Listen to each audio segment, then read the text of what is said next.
the Flatten Your Fear Summit. This is all about dealing with your fears so that you can get past them or even use them in order to experience your destiny and your purpose. So I have got so much excitement around this interview. I am pleased to bring you Bobby Dino. Bobby, say hi to everybody. Hello, everybody. Nice to be here. Thank you for having me. I'm so excited to talk to you. You're an amazing guy. Your story is so impressive and you have so much to offer. So we've got to get into this because we only have 30 minutes and I know there's a lot more than that we can talk about. But Bobby, I want you, and I'm going to give you the label already that you use, which is convict to conqueror. That just blew me away when I saw that. I love that message, but we've got to explain what that's all about. So Bobby, back up a little bit. I want you to tell people what you do and how you got there. Okay, so currently I'm an author, speaker, and a consultant. I'm also a businessman. I'm currently in Bucharest, Romania, opening a couple businesses as we speak. Nice.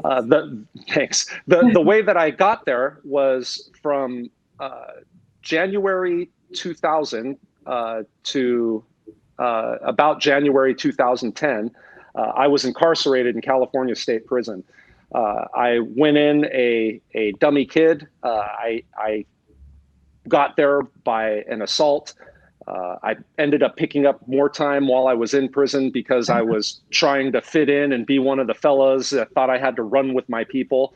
And about halfway through, I had this epiphany that if I kept on my current trajectory, that's where I would meet my end. Like I would never leave prison. I would die in there. Something would either happen to me physically or I'd just get a life sentence, who knew? So I decided then that I wasn't going to be a part of the crew anymore, a part of the white guys. Everything is very racial in California prisons, so the races stick together. Sure. And about halfway through, I said I wasn't going to do it anymore. I started making my plan for what I would do when I came home. I took some vocational classes while I was in there because I ended up working in the oil industry. And I did it. I got out while people thought that I was going to go back to the same old thing. Yeah. Even my own family. Sure. I pushed through, raised my hand for all the overtime and extra work that there was, and ended up doing really well for myself. I eventually got married. I have a daughter, and everything has just been on a up and forward trajectory since then. I love it. I love that you have been able to turn things around. Let's go back to before prison because there was something in you that was keeping you from making the right choices. And, you have whatever giftings and talents you were born with, those were there, but you weren't choosing those. You were making other choices in your life. As you look back, what do you see that kind of prevented you from doing the right thing or seeking out your purpose and seeing the value that was inside of you? When you go back to that guy, what was he thinking? What was he doing? What was influencing him? Yeah, influence would be a better thing because if I'm going to be frank with anyone, I was the person that was keeping me back and holding. I believe that there can be influences in life and things that can kind of nudge you in a direction, but I'm also a firm believer in you are responsible for everything, good or bad. Yeah. So while some choices might seem easier or might seem to make more sense, it's still your decision to make those choices. It's still your path. So my father died before I was born. I think that a lack of male direction kind of had a big factor or a big influence on my life. I also, my mother still is, suffered from a lot of mental issues. So from a young age, I went to live with my grandparents, who were good people, good Italian people. My dad's parents, who are also Italian, they were involved in some, let's just say, Italian family type business that isn't necessarily on the up. There's certain words they use for them that I just won't use. Yeah, we'll leave it. To this day, I just won't use them. There was legitimate businesses, but there was also some illegitimate businesses. I understand. And when I was a kid, it was very flashy and very kind of neat to be involved with that. Sure. I was in 1993. I was a junior in high school, and I was the only kid in high school that had a cell phone. Like Wow. it was just one of those things to where it was like, Yeah. there were all this money that I was able to get my hands on that lent to the high life. Unfortunately, I was making bad decisions to make that money. I was Right. doing things that my uncles were kind of pushing me into doing, and even then, I knew it was wrong. I still went to church with my grandparents and all Yeah. that, but it was one of those things that I started trying to cover the feeling and regret of wrong. I started drinking. My senior year, I started smoking pot. It was that just to try and numb it, because I Yeah. knew that it was bad. Right. Uh, yeah, and eventually, I there was one night that, and I don't go into too much detail on this only because I like to give the victim their privacy Sure. and not have them pulled into anything. But essentially, I got into an altercation with someone, and a totally innocent bystander got hurt. Wow. Yeah, no, I mean, it's something that to this day, I'll still, although not as frequently, I'll still have bad dreams about it, because it was like Wow. the thing that was just like, oh no, like it was someone that had nothing to do with anything, and now they're suffering. Not still, but at the time, They it did. was, Yeah. yeah, they did. Right, What was exactly. that explosive moment? It sounds like everything was kind of leading towards that. Bad decisions. Right. Maybe you didn't have the people surrounding you while they loved you. Their lifestyle wasn't helping you make good decisions, and you were sort of being exposed to things that at that age, I mean, I can't imagine being exposed to that, almost saying like, this is okay, these choices are okay. But you knew, see, you were born with this purpose in you. You knew somewhere like, this is not for me. I shouldn't be doing this. What Right. were you struggling with from a mindset standpoint? What fears were you struggling with? What were you, did you feel abandoned in any way? Did you feel afraid of your future? Like, I'm not sure what mindset that is, but what were you thinking to yourself at that age as you engaged in all these activities and headed towards this end? Well, to be fair, my grandparents that I was raised with, they were very good people, Yeah. and I've never had people as good as them in my Yeah. life. The Yeah. only problem is that they were old. I mean, they were born in 1920 and 1922, respectively, and it was very easy for me to pull the wool over their Of eyes. course. So they knew I was up to something. Yeah. They knew that my uncles weren't any good. I think that as far as where my mindset was kind of at, I don't think my uncles particularly loved me or cared about me that much, to be honest. Just because of where their mindset was at. Yeah. They might say, oh, I love you or whatever. But A, I've never heard them say that, and B, their actions didn't show it. One of the ways that they thought that you made a young man tough was you just beat him up anytime you saw him. So it Wow. was like I was constantly like, watching around because I just might get hit from somewhere. And Right. all that did was just make me angry and resentful. Yeah. But still, there was this thing as a kid to where, since I believe, just this is theory, but I believe that since I didn't have that fatherly role in my life, that someone that was Right. really connected, that I was trying to impress these older men who were taking an interest in me, even if it was negative. Sure. And so I just went along with what was going. It was still totally my decision. I mean, like I said earlier, I'm not trying to negate any wrongdoing on my part. Yeah. I deserved to go to prison. I deserved everything I got. So what are So you thinking at that point? And I, by the way, I appreciate you. You've always been, you're someone that talks about responsibility and taking that. And I believe that's why now your life has been on such an upswing, because I think that's important. But take us to the time now you get sentenced, and this is where you're heading now. There are some people listening that may be able to relate. Other people that just could relate maybe to intense fear of pressure of a really bad turn in their life. Take us to that moment. What are you thinking, and what does that feel like? Can you even describe it? Yeah, I mean, I can try and describe it, but as far as giving an accurate description, there is no describing something like that unless you're really going through it. I was 23 years old. I was scared for sure. You know, I knew I was going where all the murderers and the baddies were. When I first showed up, only because of some of the, I guess you can call it, training that I had with my family, I was able to maneuver myself in that setting pretty easily. But there was still an immense amount of fear when I first came. Sure. Those are some of the hardest, the hardest and most psychopathic people that I've ever been around in my life. The stuff that happens in an environment like that, while the movies don't exactly get it right, it's still an extreme environment, and there is a lot of violence. That's how things are solved regularly. So it is still just something that I personally wouldn't wish on anyone. How do you survive that in your mind? Because, when we go through really intense pressure, at some point we have to realize that in order to survive, we've got to get a hold of our mind, really, in the way we think. This is where we can lose it, or where we can survive. So you're in there, you don't know how long, really, because you have a sentence, but potentially you could get out earlier or not.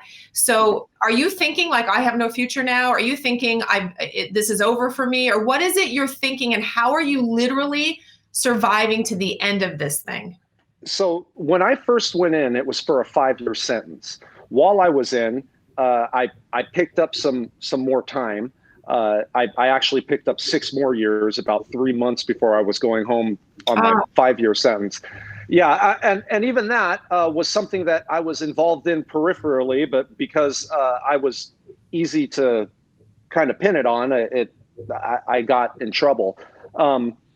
And when you're younger like that, 5 years seems like a lifetime. Sure. I mean, it's when you're in your early 20s and you haven't really lived that much, it's like, oh my gosh, 5 years.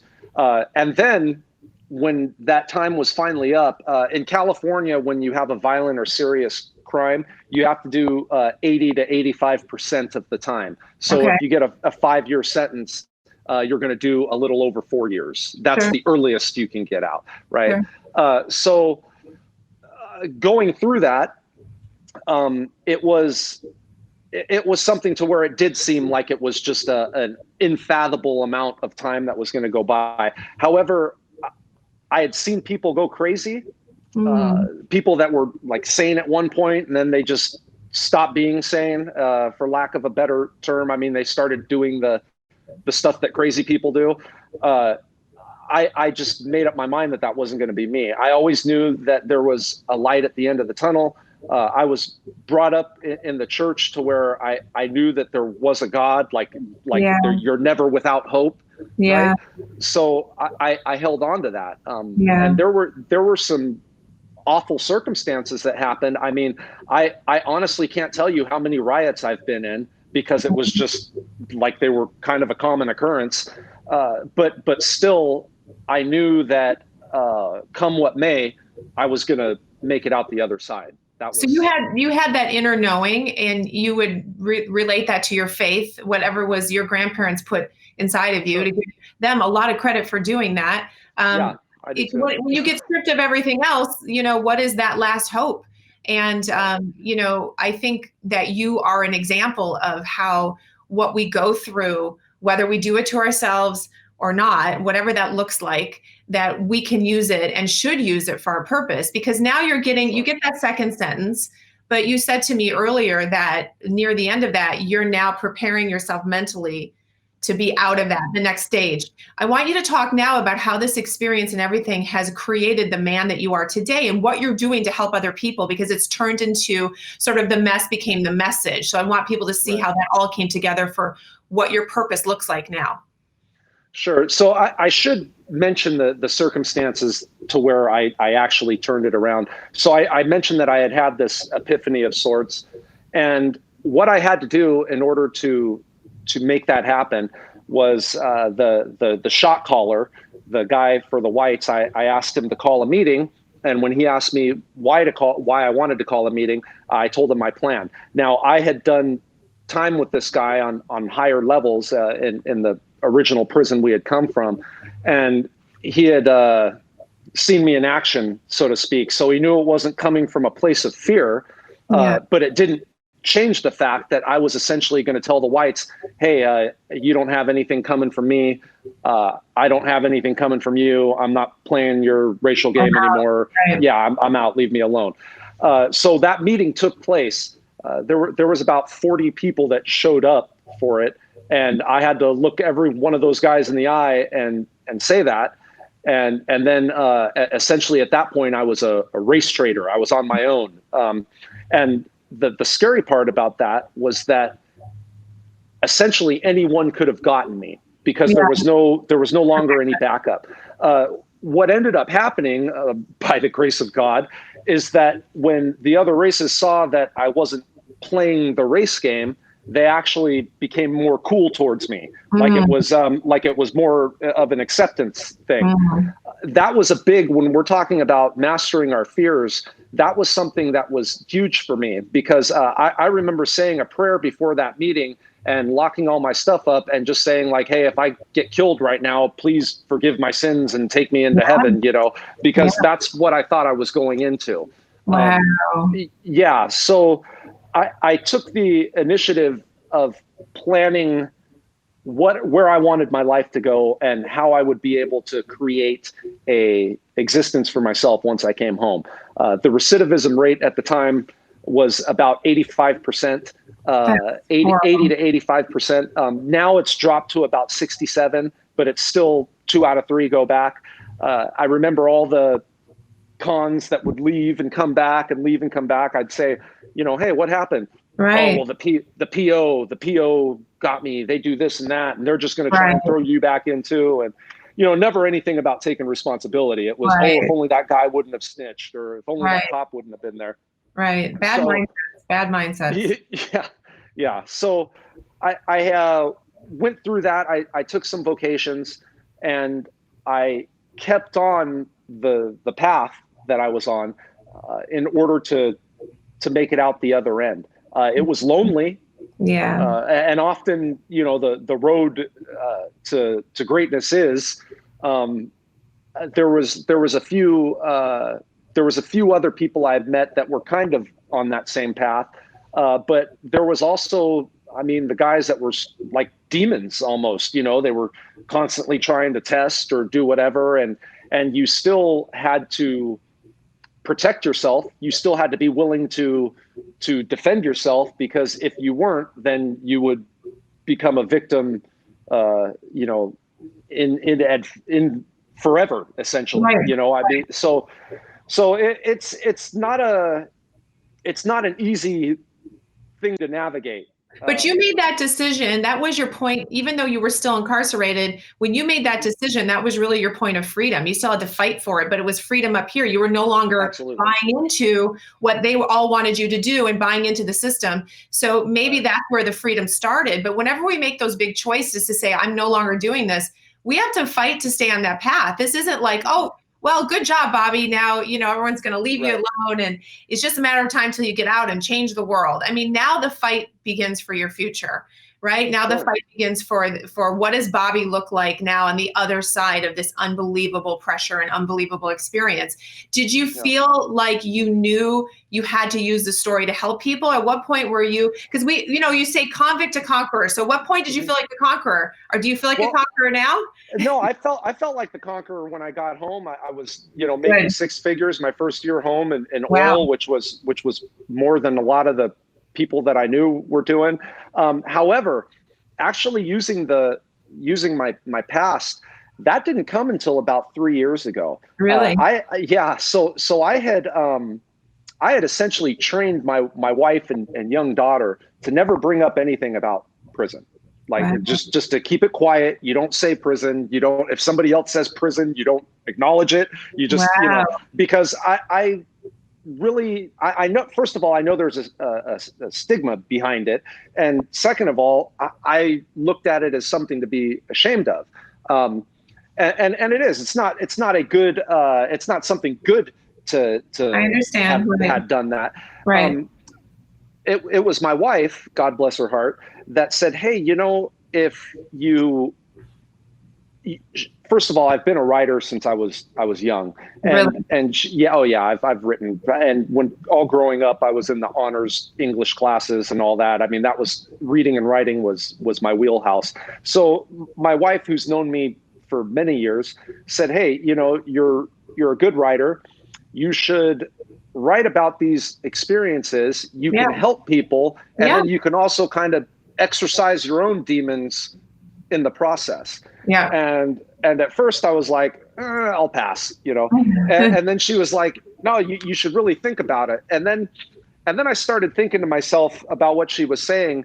And at the same time, I was having this realization that, you know, if I'm running from my past, then essentially my past can be used as a weapon against me anytime it appears. So true. You know? Yeah. So that was kind of the turning point for me, was like, do you want something being used against you, or do you just want the freedom that you own everything, including your past? So that's when I decided, and I told her, okay, I'll do this. That is a great statement, what you just said, the freedom of owning your past. I just want to stop you for a second, because I think that whenever we make mistakes, and look, not everyone's going to be able to relate to you with actual jail time and things like that, but regardless, when we make mistakes in our life, and we all make them, when things happen, when we, I mean, there are a lot of times when we feel embarrassed by the things that happen to us, or shame by the things that people do to us, or whatever. And I think people try to lock it away, but that's not freedom. And I think what you said is so incredible, that the fear that is going to somehow be a judgment on you. I mean, I can't control what people think of me, but I think you made such a huge statement of saying, if you embrace it, and it's not that we have to drag everything out, all the, you know, but the fact that you embrace it and it's your story, and now there's freedom. I mean, that is real freedom. I love what you said. Well, thanks. No, it is. I mean, it's something to where it helps you as a person. It's part of taking responsibility, essentially. It helps you as a person to be more open and more receptive to things that might come your way. I've told people this before, that it seems, even though doing all that time, I believe there's far more people that aren't in prison who are doing a type of prison time than there are in prison. Yes. Good statement. Absolutely. I mean, that's your mind is probably the most effective cell that there ever was. So, oh my gosh, so true. Yeah. So it's one of those things to where you can be free anywhere, whether you're on the inside. And I talked with people, guys that were incarcerated. They have a real hard time with that. They're like, no, you're locked up, you know. But it's like, but if you have that mentality, it actually is quite freeing anywhere you're at. Yeah, that's amazing. So now you work with people, and I know you're starting businesses, and it's really cool that you went overseas and all that. We talked about that. It's exciting, but you've been able to turn this into a message to help other people. What does that look like? What kind of people have you come across? How have you been able to help people, and in all of that you're doing? I know you have a book, a podcast. Like, how has that all been reaching people? Yeah, so it's been pretty intense. When I first started, it wasn't something that I necessarily thought was going to blow up the way it did, and it didn't take long. I don't want to say it was overnight, but it was almost kind of seemed that way. I guess you could say it went viral. A lot of big accounts started posting it and putting the different articles that I had written out everywhere, and it was. I started getting a lot of people that were reaching out to me, and that's where the whole idea of, okay, so it's more than just writing. I was getting speaking engagements. Still am getting speaking engagements. I was writing books that I never thought I would write. Mindset books, stuff like that, like stuff that hadn't even been in my line of thinking that I was going to do. Sure. but all the emails and DMs, direct messages, Yeah. there was so many of them that it was like they were all kind of essentially asking the same few things. How do I do this? How do I be a man? How do I Wow. make the right decisions? How do I start my journey? And so it really took me down a path that I hadn't planned on going. I've also met some incredible people that I never would have thought I've met. I mean, I'm talking about everything from your average run-of-the-mill construction worker Joe to like Hollywood directors. Like it's been intense, Yeah, so well, when you're in your purpose, you get put in front of people. It's not something you can manufacture. And yeah, if, it just happens, the doors start to open. It's like if right, you're consistent and you're dedicated and responsible to move forward your gifts, even through the fear, right? And then all of right, a sudden these things happen. And that's just right, one thing that people need to understand, that you don't manufacture that.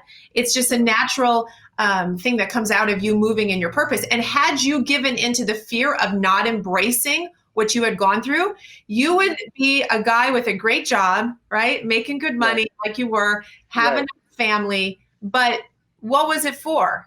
right, What, and I think it would gnaw at you. I think most of us at some point we say, well, what did I do with that? So right, I want to point out how what a big deal it was that your wife helped you look at that and say, I'm embracing my mess. I'm going to embrace yeah. it. There's a message in it. And then all of a sudden, I mean, yeah, it wasn't overnight, but then all of a sudden everything starts to change and open up. Yeah, and I really do give. I mean, any opportunity that I can get, I give my wife the credit on that one. Good. She's also Good. someone that was brought up in the church and has Yeah. a healthy understanding and relationship with God. Because I really wasn't thinking about doing that. She was the one that planted that seed, and all of this wouldn't have happened if she wouldn't have been understanding, because I do far more work on this than I've ever done on anything else. I Yeah. mean, I wake up, you could relate with Yeah. what you do. I'm sure Yeah. you wake up doing it and you go to Yeah. sleep doing it. Like it's all day Absolutely. long. Yeah. So far more attention is put on this, but she is very understanding with it. And I thank her still that, she planted the seed, so to Well, speak. I think that's awesome. And that's why she's in your life for a lot of reasons, but that's what Right. happens, right? Is as somebody Right. pushes you to look at that, and then you were willing to overcome it. So now you've been able to change people's lives, help them understand that in the worst circumstances, there is hope. In the Yeah. biggest mistake you could make, or the most awful thing that can be done to you, there is always hope and there is always purpose, and you never give up purpose. I say to people, as long as you're breathing, there is a reason for you to be here, and it's never about us. It's Right. always about somebody else. And that's what I want people to get from this, is that, your story, everyone else's story, your ability to overcome all of that is an example that each of us can follow. We have different flavors, different stories, but the Yeah. fears, the emotions, the things that come against us, and the desire to really make a difference in this world, we all kind of have that in common. We just have to make the choice, and you made the Yeah. choice. Yeah, absolutely. Fortitude will change your life. Yeah. I mean, it seems scary, Yeah. and that's what it is. It's overcoming that Yeah. fear. But it will change your life for the better. And it's also, one thing I tell people too is it's never too late to turn it around. I I mean, you agree. can always turn it around. It's never too late. That is so true. That it's too late is a lie. That's a limiting Right. belief that keeps Right. us from doing what we need to do. And we are not waiting on God. He's waiting on us. He's like, Sure. come on, let's go, Bobby. We're going to Yeah. use this. He knew that you were going to make those choices. He didn't want you to, but you did. And Mhm. he saw it and was waiting for you to use it for good. And you have changed people's lives. And this video will help people in all the things that you do. So I honor you for that. And tell people Thank you. how they can get more from you. How can they interact with you? What is it that you're putting out right now into the world, and how can they get a part of it? Sure. So first of all, you can look me up at bobbydino.com. Anytime that, I even pop up in Google searches. So if you forget any of the addresses or anything like that, It's just easy to Google me. BobbyDino.com has the blog articles. It also has some of the reading material, which I'm offering one of the mindset books. I believe they can use a coupon Awesome. through here for free for that. Yep. Yeah, and then I actually just started a group too not too long ago. It's called The Outfit, and it's a co-ed group. Although there is a space for just girls and just boys if they want to talk their stuff, but it's a place where there's a lot of different professionals in their field, and there's a lot of people that are wanting to learn how to become professionals in those fields. Yeah. And just as I received mentorship and learned how to do things by people that had done it, that's what we're trying to facilitate with this group, and it's going great. There's a lot of exceptional people there that are of the same mind of, let me give something back, like let me help out those who want it. So it's a great spot. It's called The Outfit, and there's a link in if you go to the store section, there's a link there as well where you can see it. Well, this is great. And I know more things will be coming from you. You've got a lot ahead of you.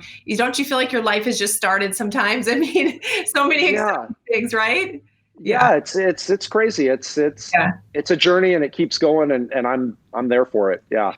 Well, I can't thank you enough for bringing your story. And I know there's a lot more to it, but I just wanted people to hear from someone who had been in a place that in a lot of ways you think you never come back from, but look what you have done. And I know that you give credit to others around you, give credit to God, but this is about overcoming fear, and you did that. So it's awesome that you were in the summit. Thank you so much, Bobby. I appreciate it. And Thank you for having me. We'll do something again in the future. All right. Absolutely. Please. Yeah, we will. Thank you, Bobby, so much. Guys, enjoy this video. Watch it a few times. All right, Bobby, we'll talk to you soon.